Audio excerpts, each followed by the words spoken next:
farzandlarimizni ichidan ham chiqishligi mumkin, birodarlar. Agar biz halol bo'lsak, bismillohda topgan bo'lsak, yeyizayotgan luqmamiz halol bo'lsa, tarbiyani to'g'ri bersak, qalbini Allohga bo'lgan muhabbat bilan tarbiyalasak, bizni ishimizdan ham chiqqan, birodarlar.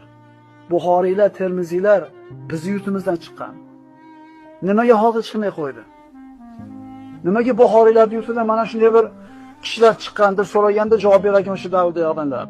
Buxoriylarning onalari kechqurun uyg'onsa, bolasi yig'lasa, tahorat qilib bismillohda o'ng ko'krini tutadi. Shuning uchun shulardan shu Buxoriylar chiqqan deydi. Hozirchi?